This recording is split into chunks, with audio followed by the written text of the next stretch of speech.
Et coucou tout le monde, j'espère que vous allez bien. Moi c'est Vava et je vous accueille aujourd'hui sur le journal de Budget Jones. Bienvenue. On se retrouve aujourd'hui, nous sommes dimanche 22 juin, pour faire le budget prévisionnel du mois de juillet ensemble. Alors j'espère que vous allez bien, que vous ne souffrez pas trop de la chaleur. Ici je viens de regarder, il fait 29 dans la maison. Peut-être qu'en sourdine vous entendez le ventilateur, mais clairement... si j'ai pas ça, je tombe dans les pommes. Voilà, la chaleur est rentrée dans la maison, donc c'est cuit. Donc toujours la lumière un peu prout-prout, comme disent mes filles. Mais en fait, on est dans le noir et donc j'ai allumé les lumières environnantes.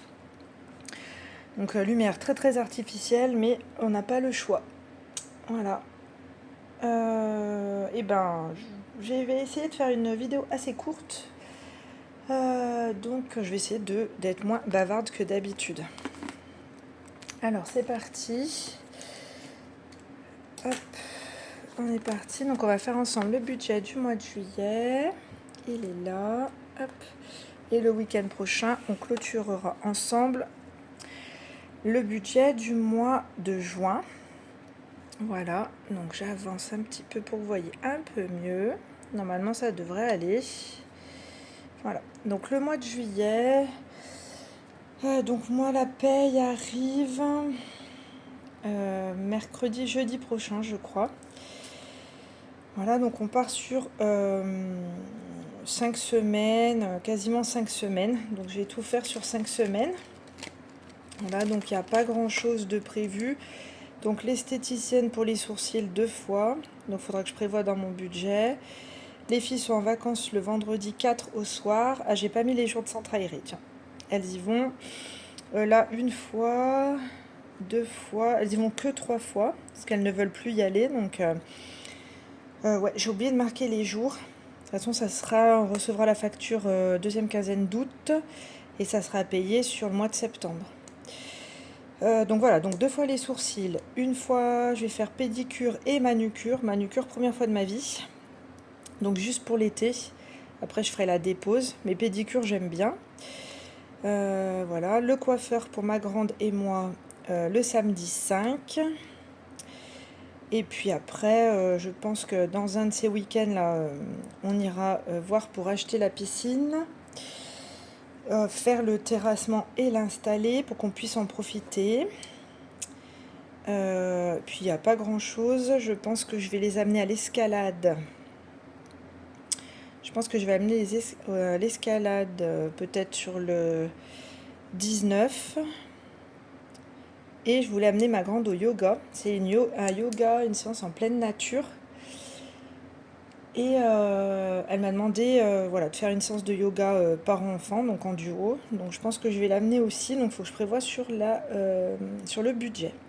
Voilà, pas grand-chose. Moi, je vais bosser à fond parce qu'après, je ne bosse pas de tout le mois d'août. Enfin, j'exagère un peu. Je suis en vacances sur mon côté salarié du 2 août au 19 août inclus. Je reprends le 20. Et pour ma partie libérale, donc le mardi et vendredi, je ferme le vendredi 1er à 16h et je ne rouvre que le 29 août. Donc voilà. Donc il va falloir prévoir ça aussi. Allez, bah c'est parti. Donc au niveau des informations importantes. Ce mois-ci, ce sera la dernière mensualité de l'école parce qu'on est sur 10 mois d'octobre à juillet. Et le chien va aller chez le veto pour faire la toux du chenil. Voilà. Donc, petite présentation puisque c'est un budget prévisionnel, présentation rapide. Donc moi c'est Vava, j'ai 40 ans, enfin j'aurai 41 à la fin du mois, à la fin de l'année, pas à la fin du mois, à la fin de l'année. Donc j'ai 40 ans et demi. Je suis psychologue psychothérapeute, une partie en salarié et une partie à mon compte. Voilà, donc c'est pour ça que vous verrez différentes sources de revenus. Il y a des moments, des périodes où je bosse à temps plein, il y a des périodes où je bosse pas à temps plein. Lycée sur l'année, on n'est pas à temps plein. Enfin, je suis pas à temps plein. Je suis pacsée, mon conjoint est informaticien, il est à 80%, il est en full télétravail, sauf une fois par mois où il part, il change de département pour passer tout le lundi dans l'entreprise. D'ailleurs, il part tout à l'heure dans 1 heure. Voilà, nous avons 2 petites filles de 7 et 9 ans qui sont en école privée. Nous avons un chien, 3 poules et nous sommes propriétaires de notre maison. Nous remboursons encore un crédit pour 8 ans à peu près encore. Mais on tient le bon bout. Voilà, et ce que vous voyez, c'est uniquement mon budget à moi avec mes salaires, enfin mes revenus. Ensuite, nous avons un compte joint où nous versons chacun au prorata, une somme au prorata de nos revenus pour payer les factures classiques, enfin les factures inhérentes au foyer. Voilà, donc le salaire numéro 1, c'est 620. J'aurais dû l'écrire au stylo effaçable. Bref, salaire numéro 2, 970. Et je persiste. Hein. Le libéral, je peux me verser 1000 euros. J'ai fait les comptes tout à l'heure. J'ai assez pour me verser 1000 euros en sachant qu'il reste encore une semaine de libéral. Voilà. M-1, il faut quand même que je prévoie un truc effaçable. Alors, attendez.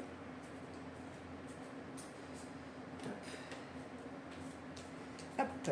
Alors, M-1, c'est potentiellement ce qui me resterait non utilisé du mois de juin. Donc là, pour l'instant, potentiellement, il me resterait 2,98 €. Ça sera réajusté quand on clôturera ensemble le mois de juin. Voilà, donc au total, ça nous fait... Hop, vous voyez, 620 plus 970 plus 1000 plus 2,98. Ouais, je vais le marquer comme ça. 2592,98. Voilà, donc ça c'est mes revenus potentiels. Alors là, ça peut bouger un peu. Celui-là, il peut bouger selon le nombre de fois où j'ai mangé au sein de l'établissement. Celui-là, normalement, il bouge pas. Voilà, mais bon, j'aurais dû les écrire correctement. C'est pas grave. Allez, c'est parti. On va commencer par les charges variables, les charges fixes. Va. La chaleur me tape sur le système. Charge fixe. Donc l'école, la mensualité, c'est 215. Ma part de mensualité, sinon c'est 290, je crois. Plus 40 que je vais mettre dans l'enveloppe pour centre aéré école. Là, vous verrez quand on clôturera le mois de juin ensemble et qu'on mettra potentiellement l'épargne du mois de juin, ce qui reste, plus l'épargne du début de mois du mois de juillet, je vous montrerai. J'ai déjà clôturé, j'ai assez pour payer le centre aéré jusqu'à cet été. Et là, je provisionne pour l'année 2025-2026. Surtout pour l'école, peut-être un peu pour le centre aéré.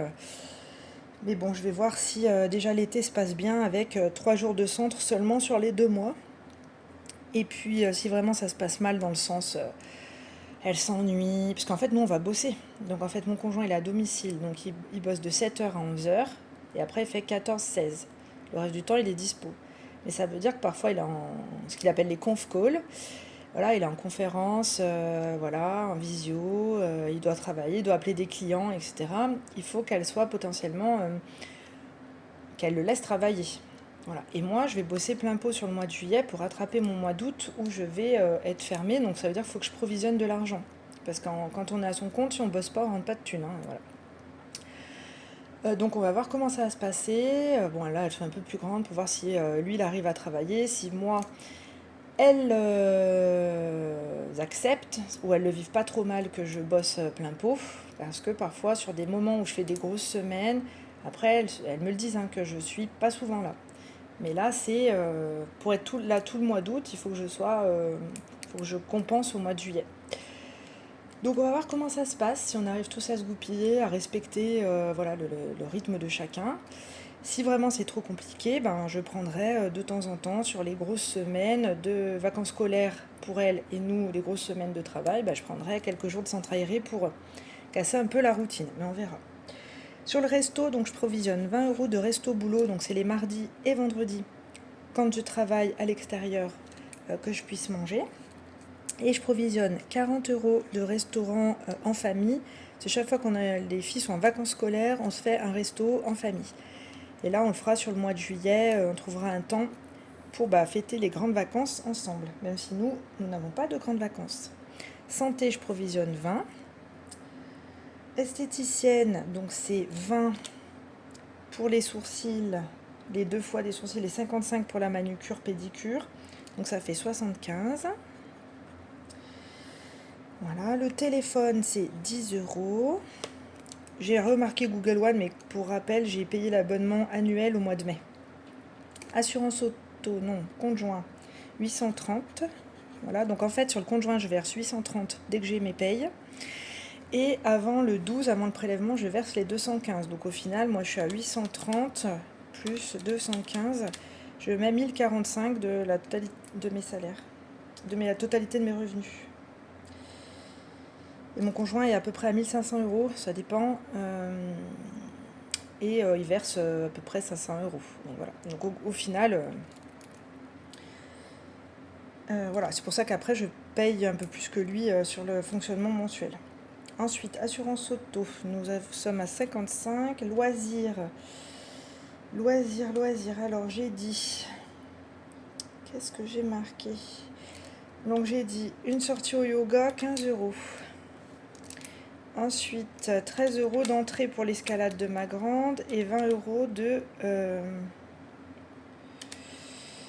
goûter sur place. Donc ça fait 48, je vais dire 50. Donc j'ai prévu 50 euros pour les loisirs des filles. Et moi, je vais prévoir 25 d'aquagym sur le mois de juillet. Sachant que je n'ai pas fait une séance d'aquagym au mois de juin. Parce que j'avais pas de dispo du 1er au 21, donc jusqu'à hier. Moi, j'avais pas de dispo. Hier, c'était la kermesse, donc j'allais pas aller à l'aquagym. Et là, ils n'ont toujours pas mis le planning de l'été à jour. Voilà. Donc en fait, je voulais y aller samedi prochain, le 27. Je peux même pas, il n'y a rien qui est ouvert. Et là, sur l'été, il y a moins de créneaux. Voilà. Donc je pense que ça va être un petit peu compromis. Alors, carburant péage. C'est moi, j'utilise à peu près, je suis large, enfin je suis plutôt confortable, on va dire, à 50 euros par semaine. Donc là, on part sur 5 semaines, ça fait 250. Et je vais prévoir 20 euros de péage pour aller dans ma famille. Donc ça fait 270. Oui, c'est ça. Imprévu d'hiver. Donc c'est action, tout ça, 50 euros. Timbre, action, un petit truc que je vois que les filles veulent et que j'achète. Hygiène, 50 euros. J'ai un produit à acheter pour la peau, pour les boutons, en roll-on. Quand un petit spot qui apparaît, hop, je mets dessus et en 48 heures, c'est parti. Et il me faut un produit pour les cheveux des filles, parce qu'elles ont les cheveux ondulés pour la petite et bouclés pour la grande. Et c'est pour redessiner les boucles, elles n'ont plus rien. Et chèque vacances, donc c'est ma deuxième mensualité, c'est 50 euros. Voilà. Donc, on en a 215, plus 40, plus 60 de resto, 75 d'esthéticienne, 10 de téléphone, 830, 55. Là, on est à 75, 270 de carbu, et là, on est à 150. Donc, ça me fait 1800 euros de charges plus ou moins fixes. Voilà. Ensuite, après moi ça bouge pas beaucoup. Si vous avez regardé les vidéos précédentes, c'est à peu près toujours la même chose. Donc ensuite, vêtements, c'est les soldes. Je prévois 60 euros. Faut que je m'en achète pour moi. Faut que j'achète un peu pour la grande. Et la petite, elle a eu des sous à son anniversaire de la part de sa mamie paternelle. Donc j'ai mis la moitié bloquée sur livret A, l'autre moitié sur son compte à elle, pour pouvoir lui acheter des fringues si besoin. Soit pour cet été, mais normalement elle a tout ce qu'il faut, soit pour prévoir pour l'automne. Anniversaire Noël. Donc je prévois 20 euros au cas où elles aient des anniversaires de copains-copines. Et 60 euros à mettre dans mon épargne anniversaire Noël. Plutôt Noël qu'anniversaire, mais bon. Achat maison. Je vais mettre 50 euros je voulais m'acheter ma bibliothèque. Au final, je pense que je vais acheter le Bicel. C'est la shampouineuse de la marque Bicel. Parce que le chien a vomi sur le canapé. Alors, le canapé est couvert, mais c'est des couvertures quoi. Et ça a passé à travers. Alors, voilà. On a 60 mètres carrés de pièces de vie. Il y a de quoi vomir par terre, quoi. Non. Tellement précieux qu'il faut qu'il vomisse sur le canapé. Voilà. Donc au final, je me suis dit, priorité au Bicel, comme ça je désinfecte le canapé, je lave les chaises, je lave les sièges auto, je lave tout. Voilà. je désinfecte tout. Entretien maison, j'ai prévu 30. C'est une enveloppe, j'ai assez pour payer entretien pompe à chaleur au mois d'août et entretien VMC au mois de janvier. Donc là, en fait, je provisionne pour l'année suivante. Et j'ai regardé pour faire le désembouage, parce qu'on a un chauffage au sol. Et on doit le faire en 2027. Donc 2027, c'est loin et pas loin en même temps. Parce que c'est tous les 5 ans où il faut purger tous les tuyaux du sol, les nettoyer et remettre de l'eau dedans. Parce qu'à force, ça fait de la boue. Et ça fait une sorte de pellicule dans les tuyaux. Et en fait, l'eau chaude, quand elle passe pour chauffer le sol et la maison, en fait, comme il y a la grosse pellicule de boue, et en fait, on perd en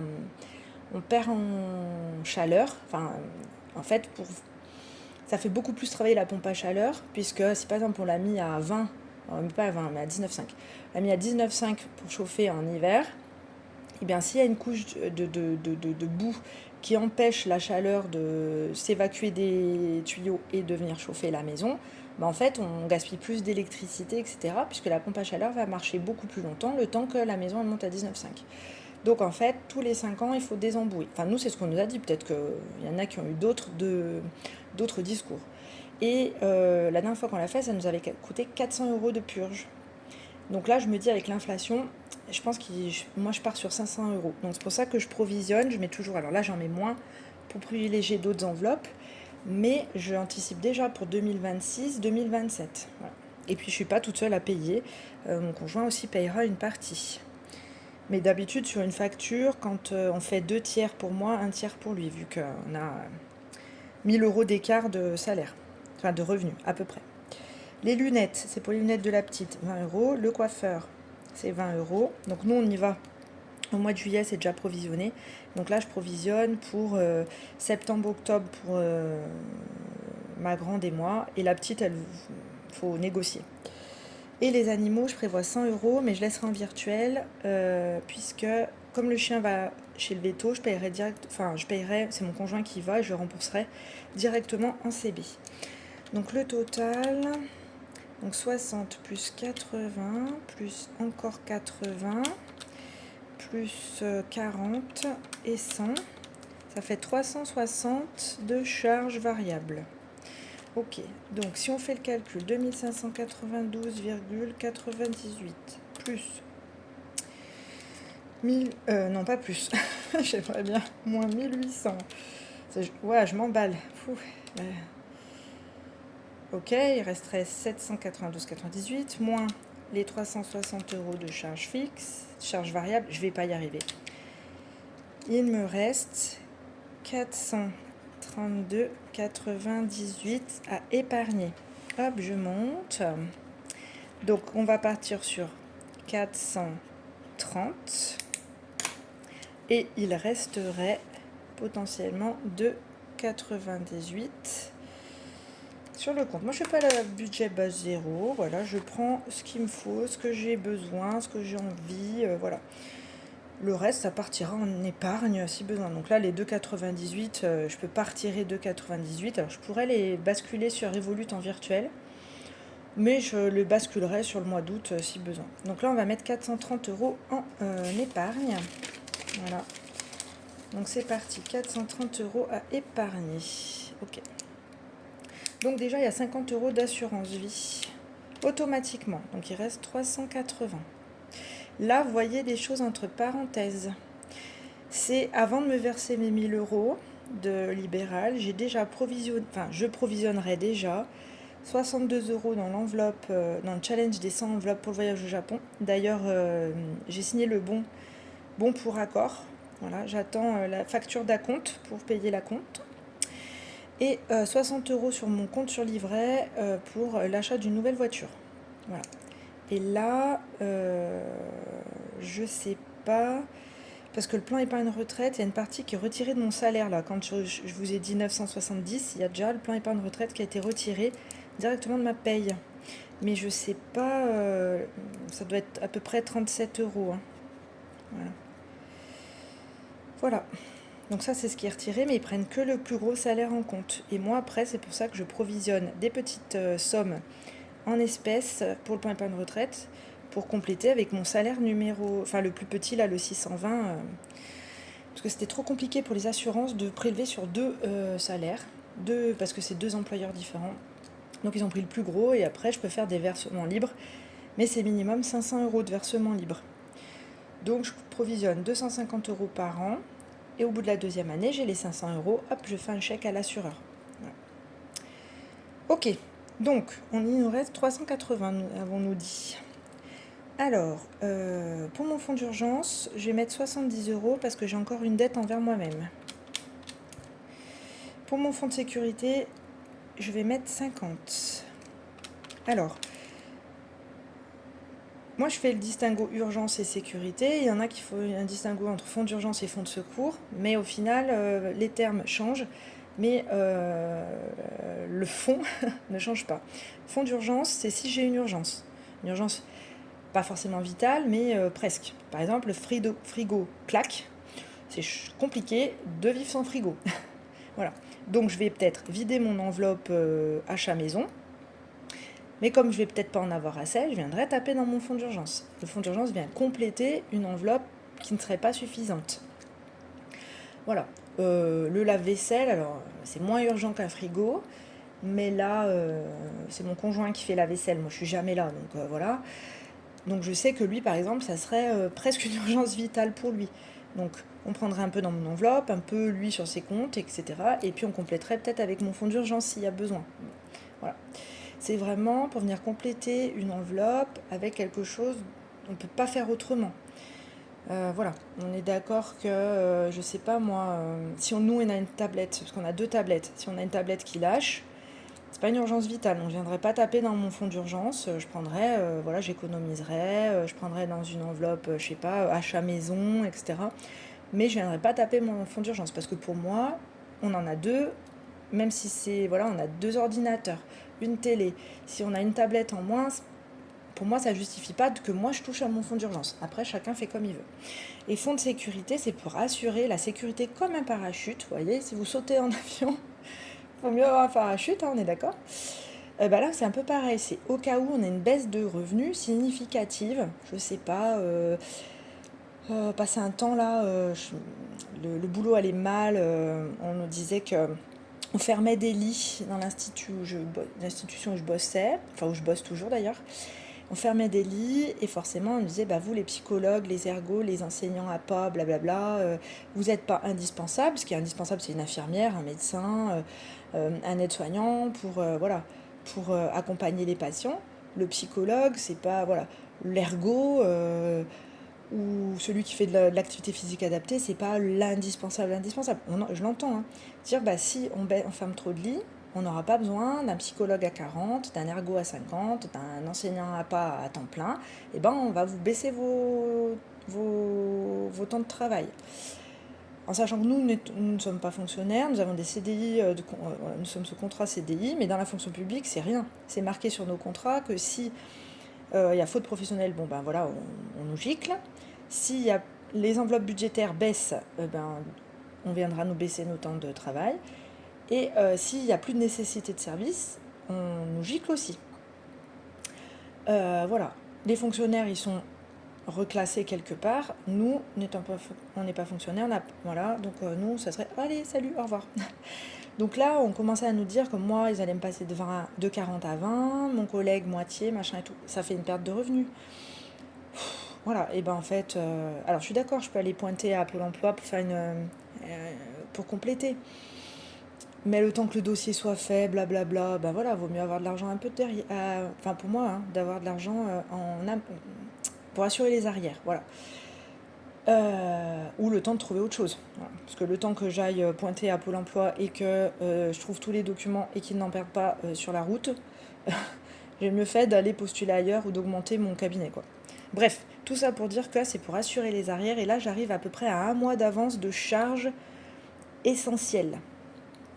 Donc après, bah, mon objectif, c'est 3 mois. Une fois que j'arriverai à 3 mois, je mettrai, mais peut-être un peu moins que ce que je mets. Déjà que je mets pas beaucoup. Mais voilà, mais vraiment, je pense que 6 mois, ça serait hyper confortable. Mais 6 mois, c'est trop compliqué. Enfin, sur une échéance plutôt moyenne, c'est compliqué. Moi, je trouve que c'est compliqué. Donc je vise un mois, puis après je viserai 2 mois d'avance, puis après 3 mois d'avance, mais j'y vais mollo mollo. Donc voilà, moi ma différence entre urgence et sécurité. Ensuite, je sais pas si j'ai tout enlevé, je sais plus ce que j'ai fait. Moins 50, ouais, moins 70 et moins 50. Oh. Est-ce qu'on est bon? J'en sais rien. J'ai bugué. Moins 50, moins 50, moins 70. Je pars dans les aigus là, ça y est. Vacances, je vais mettre 60. Alors pourquoi? J'ai soldé mes vacances pour le mois d'août. J'ai mon enveloppe, je vais amener 150 € en espèces, je l'ai, je crois. Ouais, je mettrai pas ma tête à couper, mais je l'ai. Après, je ferai une enveloppe virtuelle CB sur mon budget du mois d'août. Ok. Et là, je provisionne pour l'année prochaine. Voilà, donc voyage, c'est pour les 30 ans. Je mets 30 €, c'est pour les 50 ans de mon conjoint, en 2027. Voilà. Il m'a dit qu'il payerait tout, mais bon, pour mes 40 ans, il a mis 600 € de sa poche. Donc moi, je lui ai dit, je mettrai des sous de côté. Quand ça sera le moment de payer, je mettrai ce que j'ai de côté. Je crois qu'à terme, ça me ferait 800 €, quelque chose comme ça. Donc je lui ai dit, voilà, ça fera ma participation. Voilà. Abonnement. Je vais mettre 20, donc c'est une nouvelle enveloppe. C'est pour provisionner pour l'année prochaine l'abonnement de la Luni, donc les boîtes à histoire, plus mon abonnement Google One, plus mon abonnement Nintendo pour la Switch, plus potentiellement Orchestra, il me faut 180 €. Donc là, je mets 20, c'est vraiment pas une enveloppe prioritaire. Ok, on a 150. Alors les impôts, je mets 20. Donc pareil, là, j'ai assez pour payer mes impôts en septembre. Et là, je provisionne pour l'année prochaine. Fin d'année, vers décembre 2025 ou janvier 2026, je vais faire une simulation sur le site des impôts pour voir avec les revenus 2025 combien potentiellement les impôts viendraient nous chercher. Et après, je réajusterai ce que je mets dans l'enveloppe. Voilà, moins 70 pour la taxe foncière. Ok, sport, je mets rien, je crois, parce qu'il me reste 60 € là. Donc je vais mettre 30 en réparation de voiture. Hein, vous connaissez la légende de ma voiture. Et je vais mettre 30 dans les travaux. Oupsie. Voilà, je mets 30 dans les travaux. Et normalement, je suis à 0. Je mets 30 dans les travaux parce qu'il faut que j'installe la piscine, il faut que je fasse le terrassement. Mon père nous a donné, pour les filles, je rappelle, des sous pour payer la piscine, pour les filles. Mais j'ai peur de ne pas en avoir assez entre le terrassement, pour que ça soit bien plat, la piscine, la pompe pour filtrer, les produits pour peut-être une bâche à bulles aussi, etc. pour chauffer et tout. Donc je provisionne quand même. Voilà, et ben on a fini. Et donc il me reste 2,98 si j'utilise l'entièreté de mon budget. Et l'objectif, c'est de faire des économies ici sur le quotidien. Alors, on est d'accord, par exemple, mes chèques vacances, ils vont venir me prélever 50 €. Je peux pas faire d'économie. Ce que je mets sur le compte, je peux pas non plus. L'esthéticienne, j'ai calculé au pile poil, donc je ferai pas d'économie. Mais c'est surtout sur peut-être resto, santé, si j'ai pas besoin de paracétamol. L'assurance auto, j'aurai quelques centimes. Les loisirs, je sais pas si on fera tout. Le carburant aussi, je peux essayer de grappiller un petit peu si j'arrive à optimiser mes trajets. Voilà, mais je me dis au moins si j'utilise tout, jusqu'au moindre centime, il me restera, je ne serai pas à 0, il me restera 2,98 €. Voilà, donc je pense que j'ai fini pour vous présenter mon budget. On est à 30 minutes, c'est très bien. Voilà, et donc après, là, j'ai fait une page où, en virtuel, il faudra que je vire sur Revolut 140 € pour mettre mes enveloppes virtuelles, et qu'en espèces, j'ai de quoi provisionner 340 € en espèces dans mes enveloppes. Donc on fera tout ça ensemble le week-end prochain. Et voilà, nous avons terminé pour aujourd'hui. J'espère que cette vidéo vous a plu. Merci à toutes les nouvelles personnes abonnées. Je suis en train de préparer le concours. Je m'en occupe. Là, je vais faire une commande AliExpress exprès et exceptionnelle. J'en fais une par an. Où je vais aussi acheter des petits trucs parce que j'ai quelques idées aussi pour compléter le concours. Et je pense que peut-être courant du deuxième quinzaine de juillet ou août, je vous présenterai ce qui a gagné au concours. Et je ferai peut-être la vidéo concours, mais je la laisserai jusqu'à début septembre parce que je sais que Potentiellement, il y en a qui partent en vacances, qui vont louper, etc. Mais on en reparlera. Mais je pense, ouais, sur deuxième quinzaine de juillet ou début août, je vous présenterai les produits et je lancerai le concours, je pense. Puis après, on verra quand c'est qu'on clôture. Le risque, c'est que la vidéo se perde, hein, mais voilà. Ok, c'est tout bon. Moi, je vais pas me perdre dans mes blabla. Je vous remercie d'être arrivé jusqu'au bout. Merci à toutes les nouvelles personnes abonnées. Et bienvenue. Merci à toutes celles qui sont toujours là depuis longtemps. Merci à celles qui commentent, à celles qui like, à celles qui partagent.